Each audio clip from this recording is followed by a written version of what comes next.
أعوذ بالله من الشيطان الرجيم بسم الله الرحمن الرحیم السلام علیکم ورحمۃ اللہ وبرکاتہ۔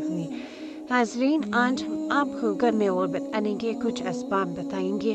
اگر آپ ان کاموں کو کرنا چھوڑ دیں گے یا ان سے بچتے رہیں گے تو آپ کے درد و غربت ہمیشہ کے لیے ختم ہو جائے گی۔ یہ بہت چھوٹی چھوٹی باتیں ہیں جن کا ہمیں پتہ نہیں ہوتا اور ہم روزمرہ کی زندگی میں یہ کام کر رہے ہوتے، اس کی وجہ سے ہمیں رزق کی تنگی اور غربت کا سامنا کرنا پڑتا ہے اور ہم غربت سے نجات کے لیے طرح طرح کے وظائف کرتے ہیں لیکن کوئی فائدہ نہیں ہوتا اور ہم سمجھتے ہیں کسی نے کچھ کروا دیا ہے، لیکن ایسا بالکل بھی نہیں ہے۔ آج میں آپ کو گھر میں غربت آنے کے کچھ اسباب بتاؤں گی۔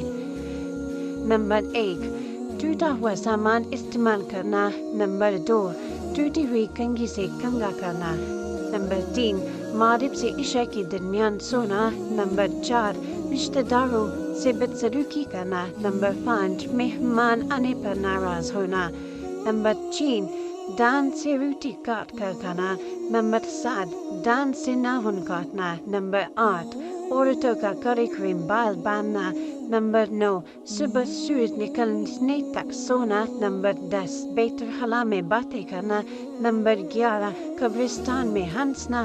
نمبر 12، اپنی اولاد کو گالی دینا۔ نمبر 13، پھول سے چراغ بجھانا۔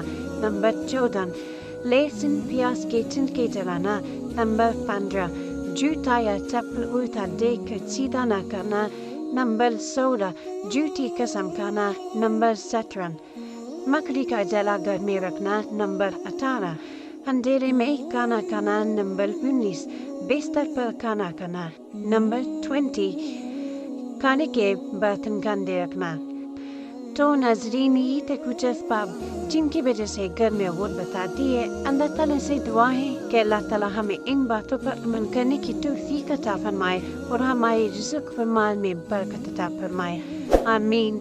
ویڈیو اچھی لگی تو چینل کو لائک، شیئر اور سبسکرائب ضرور کرنا۔ شکریہ۔